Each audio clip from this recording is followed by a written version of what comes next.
ابو جعفر منصور، اس کے زمانے میں قحط آ گیا اور لوگ بھوکے مرنے لگے، کتے بلیاں بھی کھانے لگے۔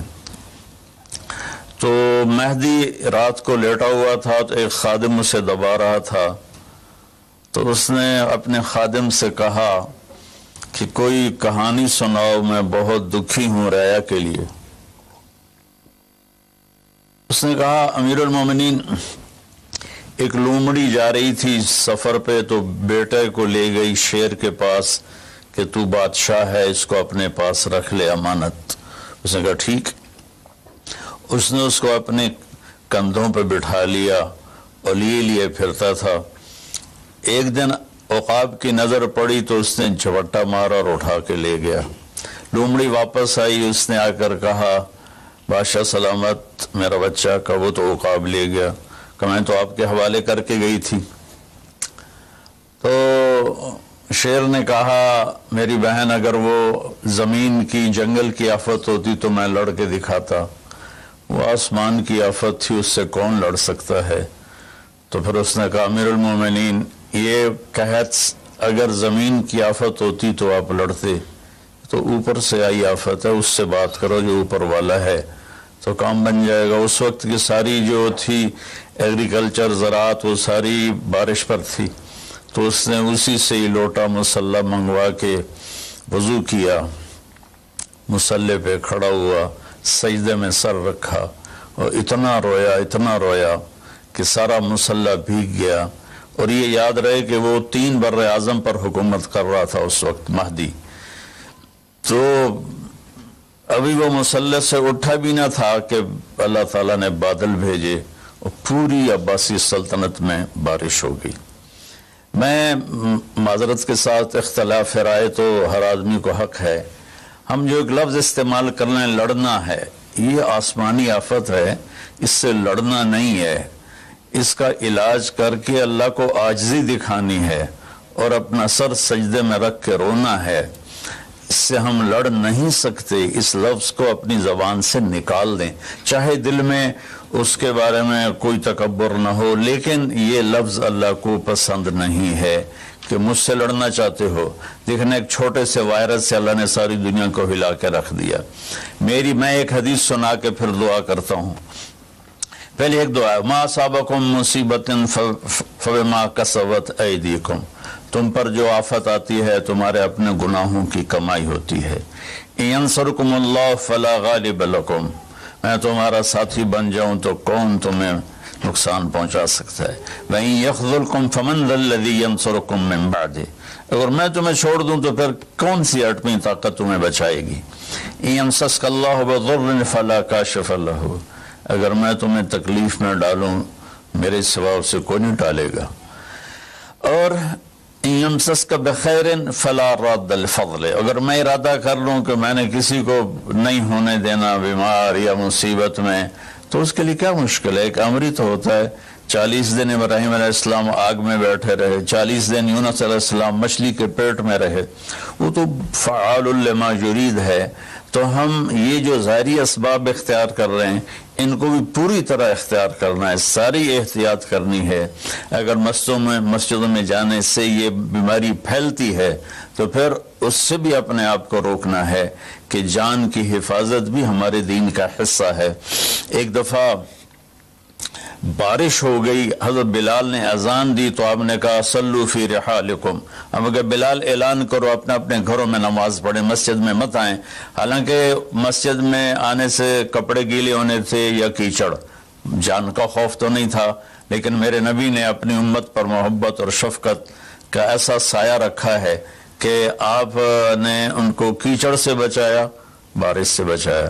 یہاں تو زندگی موت کے مسائل ہیں، بہرحال بڑے علماء اس میں جو کہیں گے اور حکومت جو ان کے ساتھ میٹنگ کرے گی جو حتمی فیصلہ ہوگا، تو سب سے پہلے ہم اپنے الفاظ میں تواضع لے کر آئیں کہ ہم نے اللہ کے سامنے جھکنا ہے، عاجزی کرنی ہے اور اللہ کو منانا ہے کہ اللہ تو اس کو ہٹا، یہ نہیں ہٹ سکتی، اسے کوئی نہیں ہٹا سکتا۔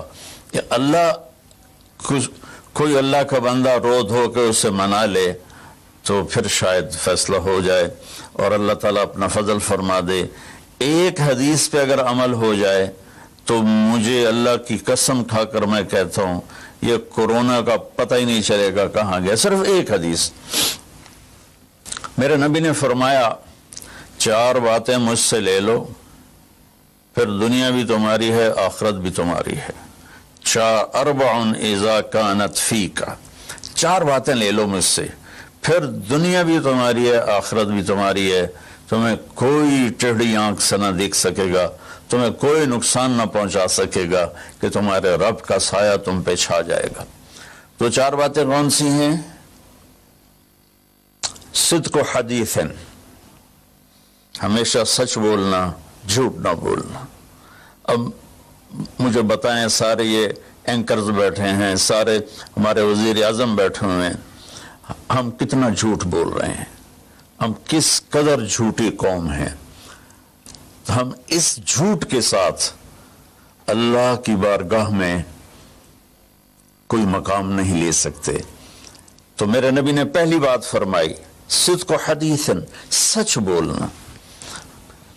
دوسری بات فرمایا حفظ و امانت, کبھی کسی کو دھوکہ نہ دینا. یہ میرے نبی نے فرمایا میرا امتی ہر گناہ کر سکتا ہے, 2 کبھی نہیں کرے گا, ایک جھوٹ کبھی نہیں بولے گا, ایک دھوکہ کبھی نہیں دے گا. تو وزیر اعظم صاحب آپ اکیلے ہیں, دیانتدار ہیں, اللہ سے رونے دھونے والے ہیں, مانگنے والے ہیں, لیکن 22 کروڑ لوگوں میں سچے کتنے ہیں؟ 22 کروڑ لوگوں میں دیانتدار کتنے ہیں؟ ایک بہت بڑے چینل, میں ہاتھ جوڑ کے اینکر بیٹھے ہیں, معافی مانگ کے بات کر رہا ہوں, ایک بہت بڑے چینل کے مالک نے مجھ سے کہا کوئی نصیحت کرے. میں نے کہا چینل سے جھوٹ ختم کر دو. کہا پھر چینل ختم ہو سکتا ہے, جھوٹ نہیں ختم ہو سکتا. تو جہاں جس کو, یہ صرف پاکستان کی بات نہیں, پوری دنیا کا میڈیا جھوٹا ہے اور سب سے زیادہ جھوٹ بولا جاتا ہے. اور میرے رب کو, میرے نبی کو جھوٹ سے نفرت ہے. میرے نبی نے فرمایا پیاز کھا کے مسجد میں مت آؤ کہ فرشتوں کو تکلیف ہوتی ہے, بو ہوتی ہے. لیکن میرے نبی نے فرمایا جب کوئی مرد عورت جھوٹ بولتا ہے تو فرشتے اس کے منہ کی بدبو سے 3 میل دور بھاگ جاتے.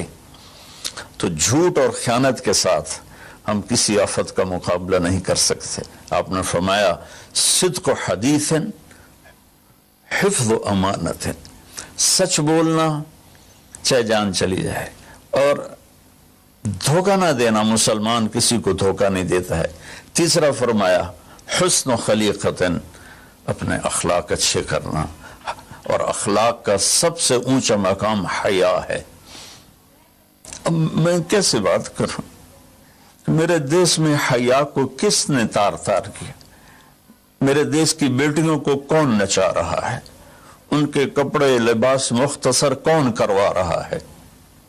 یہ کس کے گردن میں یہ گناہ ڈالوں؟ میں مجرم ہوں, میں نے اپنی قوم کو نہیں سمجھایا, میں اللہ سے معافی مانگتا ہوں. لیکن جب مسلمان کی بیٹی بے حیائی کی طرف چل پڑے اور نوجوان بے حیائی کی طرف چل پڑے تو اللہ کی رحمت. سب سے زیادہ عذاب قوم لوط پر آیا کہ وہ بے حیائی میں ساری باؤنڈریز کراس کر گئے تھے, تو اللہ تعالیٰ نے ان پر 5 عذاب بھیجے. 5, کسی قوم پہ 5 عذاب نہیں آئے, ایک ہی عذاب آتا تھا, ان پر 5 عذاب آئے. تو تیسری بات میرے نبی نے فرمائی ہے کہ حیا والے بنو, حیا والے بنو. لیکن میری نسل ہے, مجھ سے خان صاحب نے بات کی تھی پہلی دفعہ کہ میں چاہتا ہوں کہ میری یوتھ اللہ کے نبی کے ساتھ جڑے, چونکہ جو ہمارے کالج ہیں, ہماری یونیورسٹیز ہیں, ہمارے خاص طور پر جو یہ پرائیویٹ سکولز ہیں, یہ امت کو, نوجوانوں کو اللہ رسول سے کاٹ رہے ہیں. تو اللہ تعالیٰ یہ پہلا شخص ہے جس کے لیے میرے دل سے دعا نکلی جب اس نے کہا کہ میں نے آپ کو اس لیے بلایا ہے کہ میری قوم اپنے نبی کے ساتھ کیسے جڑ جائے. میں کیا بتاؤں, جب تک اس بے حیائی کو نہیں ہم روکتے, اور کوئی روک نہیں سکتا ہے, اندر سے نیت نہ ہو. سرنڈر ماڈل سکول میں میں نے میٹرک کیا ہے, ہمارے ایک وارڈن, میں ہاسٹل میں رہتا تھا, وہ آ گئے, نمازی تھے, انہوں نے نماز کی سختی کر دی, ہم بے وضو جا کے کھڑے ہو کر نماز پڑھ لیتے تھے. بے وضو. کیونکہ ڈنڈا انسان کو انسان نہیں بناتا ہے جب تک انسان اپنے من میں ڈوب کر پا جا سراغ زندگی. تو اگر میرا نہیں بنتا نہ بن اپنا تو بن. یہ تو اپنے اندر دل دریا سمندروں ڈوبے کون دلان دیا جانے ہو وچے بیڑے وچے جھیڑے وچے ونج مہانے ہو. میری قوم جھوٹ چھوڑ دے, میری قوم بددیانتی چھوڑ دے, میری قوم بے حیائی چھوڑ دے. وعفت فی تہمت, آخری بات میرے نبی نے کہا رزق حلال کھاؤ, رزق حلال کھاؤ. رزق حلال جو صبح سے شام تک من امسا کالن بعمل یدہ امسا مغفور اللہ, جو صبح سے شام تک رزق حلال میں تھک جاتا ہے اس کے اس دن کے سارے گناہ معاف ہو جاتے. تو میں وزیر اعظم صاحب سے اپیل کروں گا کہ پوری قوم سے جیسے ڈونیشن مانگا ہے ایسی پوری قوم سے چلے. میں آپ کی طرف سے اپیل کرتا ہوں کہ کل یا آج رات رمضان کی آئے گی, ساری قوم 2 نفل پڑھے اپنے اپنے گھروں میں اور ایک تسبیح لا الہ الا انت سبحانک انی کنت من الظالمین. جس کو یاد ہے پڑھ لے, جس کو نہیں یاد ہو استغفر اللہ کی ایک تسبیح پڑھ لے, اور پھر سب اللہ کے سامنے ہاتھ جوڑ کے معافی مانگ. اور اللہ تعالیٰ کہتا ہے ما من یوم الا والبحر یستاذن فی ان یغرق ابن آدم. روزانہ, یہ مسند احمد کی روایت, روزانہ سمندر کہتا ہے یا اللہ اجازت دے میں چڑھ جاؤں اور ان کو بہا دوں. والارض تستاذن فی ان تبتلعہ, زمین کہتی ہے اللہ مجھے اجازت دے میں ان بے حیاؤں کو نگل جاؤں, ان جھوٹوں کو, ان بدماشوں کو, اس مافیا کو میں نگل جاؤں. تو والملائکۃ تستاذن فی ان تعجلہ وتہلکہ, فرشتے اللہ سے کہتے ہیں یا اللہ تو ہمیں اجازت دے ہم ان کا صفایا کریں. میرا اللہ کہتا ہے دعو عبدی فانا عالم بعبدی منکم, جاؤ جاؤ اپنا کام کرو, یہ میرا بندہ ہے اور میں جانوں میرا بندہ جانے. ان کان عبدکم وشانکم بہی, تمہارا بندہ ہے تو مار دو. ان کان عبدی فمنی ولی عبد منی ولی عبد, اگر میرا ہے تو میں انتظار کروں گا, میں انتظار کروں گا. پچھلی قوموں میں ایک طوائف نے کتے کو پانی پلایا تو اللہ نے اس کی بخشش کر دی, معاف. ہم تو مائل بکرم ہیں, کوئی سائل ہی نہیں, کوئی مانگنے والا تو ہو. ان 4 چیزوں نے ہماری ہر چیز بکھیر دی, توڑ دی. کسی بھی قوم کے لیے جھوٹ, بددیانتی, بے حیائی اور رزق حرام یہ ان کو تباہ و برباد کر دیتا ہے.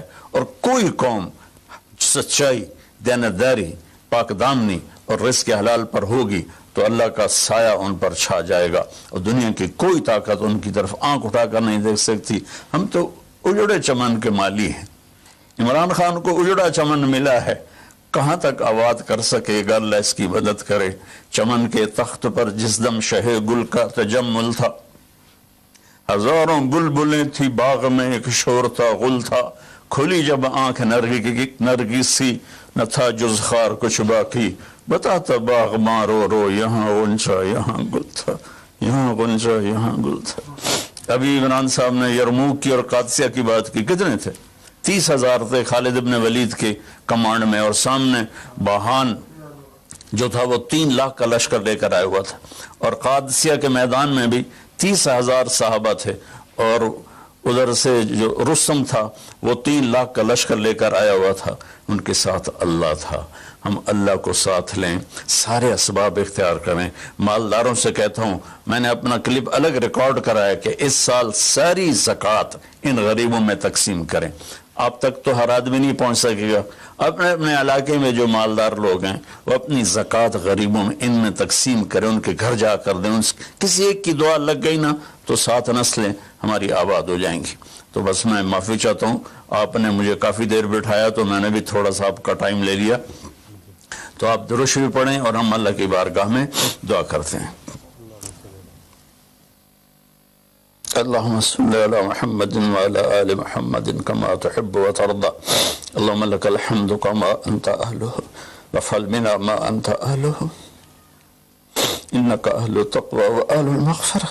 اے میرے رب ہمیں تسلیم, تو ہم سے ناراض ہو گیا, تو نے سمجھایا ہم کوئی نہ سمجھ, تو ہمیں بلاتا رہا, ہم نے پیچھے مڑ کر نہیں کہا، تو نے ہمیں حرام سے روکا، ہم نے ہر حرام کو اپنا کاروبار بنایا، تو نے بے حیائی سے روکا، ہماری نسل نے کپڑے اتار دیے، تو نے رزق حلال کا کہا، ہمارے تاجر سود میں ڈوب گئے، دھوکے میں ڈوب گئے، طاقتور ظالم بن گیا، مظلوم کی فریادیں صرف تیرے تک تو آتی تھی، ہماری تو عدالتیں ظالم ہے یا اللہ، ہماری تو عدالتیں ظالم، ہمارا قانون ظالم ہے، ہم سارے ظالم ہیں، غریب بھی، امیر بھی، مرد بھی، عورت، یا اللہ اس آفت کو ہم وینٹیلیٹر سے نہیں ٹال سکتے، ویکسینیشن سے نہیں ٹال سکتے، یہ تو نے بھیجی ہے، سوئی سے ٹالے گا، یا اللہ تو علی کل شیء قدیر ہے، تو فعال لما یرید، میرے مالک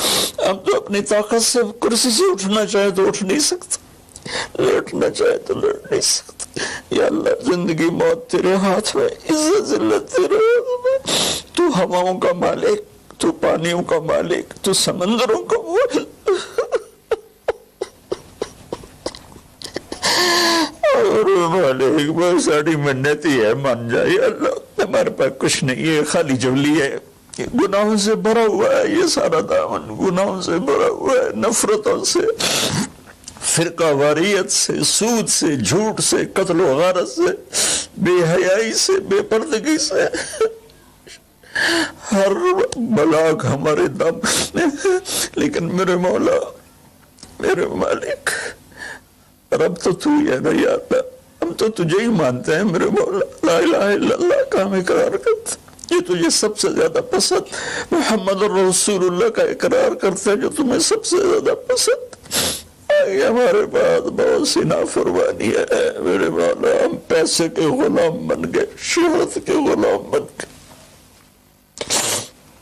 موت کو بھول گئے، قبر کو بھول گئے، تیرے سامنے کھڑے ہونے کو بھول گئے، اس بڑی آفت میں ہم قصوروار ہیں، ہم اس سے نہیں لڑ سکتے، یا اللہ ہم تو معمولی سے بخار سے نہیں لڑ سکتے، یہ تو بہت بڑی آفت ہے میرے اللہ، تو دور کر دے یا اللہ، تیری منتیں دور کر دے یا اللہ، تیری منتیں دور کر دے میرے مولا، میرے مولا دور کر دے میرے مالک، اپنے حبیب کے آنسوں کے تحفے یا اللہ، وہ احد میں تو ٹوٹے دانتوں کے تحفے میرے مولا، اپنے محبوب کے صدقے ہماری مصیبت ہٹا دے یا اللہ، ہمارے پہ کچھ نہیں ہے، نہ دوا ہے، نہ ہسپتال ہے، نہ ڈاکٹر ہے، کچھ بھی نہیں ہے، صرف تو ہے، آجا یار آجا، تو لا مکان و لا زمان ہے، تو آنے جانے سے پاک ہے، یہ ہماری احمقانہ فریاد ہے، آجا میرے مولا،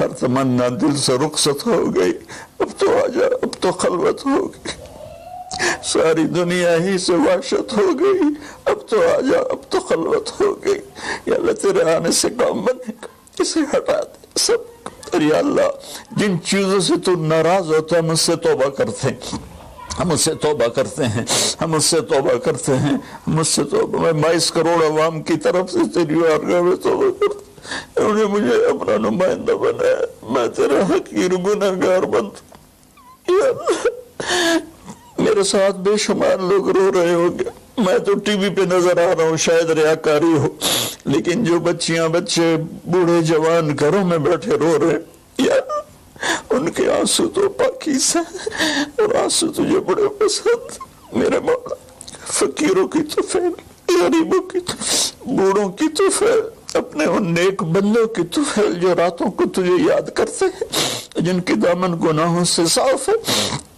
ایسے بندوں سے ہمارا دیس بھرا ہوا ہے، خالی نہیں ہے یا اللہ، لیکن اکثر تو ہم نافرمان ہیں، یا اللہ تو ہمیں معاف کر کے اس آفت کو ٹال دے، اس کا علاج ہمیں دے دے، یا اپنے غیب سے اس کو ہٹا دے، تو ہر چیز پر قادر ہے، تو حکومت کی مدد فرما، یا اللہ تو جتنے بھی اس کے لیے کوشش کر رہے ہیں ان سب کی مدد فرما، اور یا اللہ ان ڈاکٹروں کو جزائے خیر عطا فرما جو زندگی موت کی جنگ لڑ رہے ہیں، یا اللہ تو ان ڈاکٹروں کو جزائے خیر عطا فرما، یا اللہ جو اس میں مر رہے ہیں وہ سب شہید ہیں، ان کے درجے بلند فرما، جو مریض ہو گئے ان کو صحت کاملہ عطا فرما، یا اللہ ہم لاک ڈاؤن کرے تو ایک کمرے میں 10 آدمی بیٹھے ہیں، لاک ڈاؤن کا کیا فائدہ، یا اللہ یہ تو ہی دور کرے گا اس آفت کو، یہ لاک ڈاؤن سے نہیں جائے گی، یہ صرف فضل سے جائے گی۔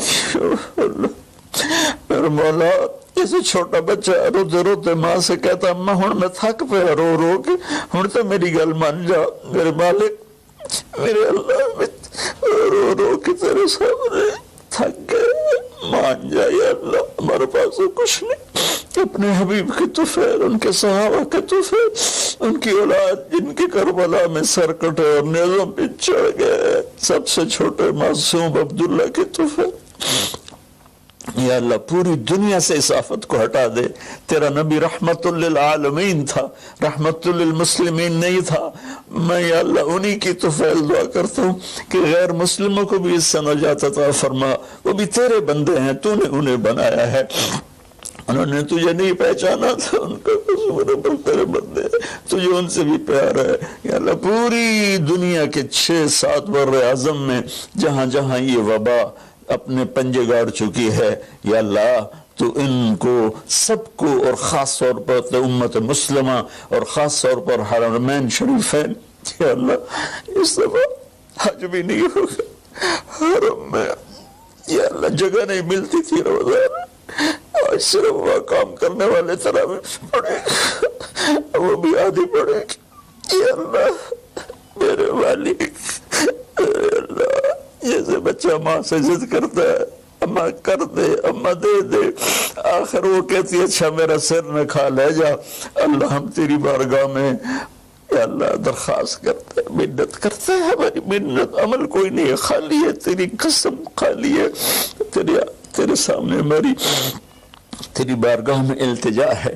جتنے بھی لوگ جس ٹائپ کے جس مسلک کے اس آفت کے لیے محنت کر رہے ہیں، کوشش کر رہے ہیں، دعائیں مانگ رہے ہیں، مال خرچ کر رہے ہیں، تدبیریں بنا رہے ہیں، ان سب کو اپنے خزانوں سے جزائے خیر عطا فرما، اور جو مر گئے ہیں انہیں شہادت کا درجہ عطا فرما، اور ہم باقی ہیں ہم سب کی حفاظت فرما، اس دیش کی حفاظت فرما، اس کو سچائی سے منور فرما، اس کو یا اللہ دیانتداری سے خوبصورت بنا، اسے حیا اور پاک دامنی کے ساتھ گلشن بنا، اسے رزق حلال کے ساتھ جنت کا راستہ بنا، اور جو ہمارے چلے گئے ان کے درجے بلند فرما، یا اللہ امت کے ہر طبقے کو میرے مولا، ہر طبقے کو میرے آقا اپنی نظر محبت عطا فرما، اور نظر غضب کو ہم سے واپس لے لے، اور جتنے مریض بن چکے ہیں ان کو شفا عطا فرما، ان کو صحت عطا فرما، صلی اللہ، اور جن لوگوں نے ابھی پیسے دیے ہیں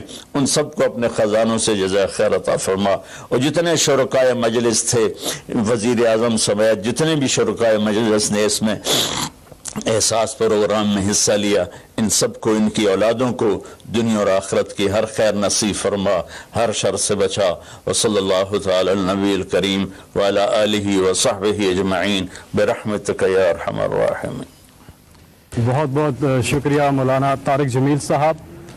تمام ناظرین کا بھی بہت بہت شکریہ۔ بہت سے لوگ ابھی بھی ٹیلی فون کر رہے ہیں، اکاؤنٹ نمبر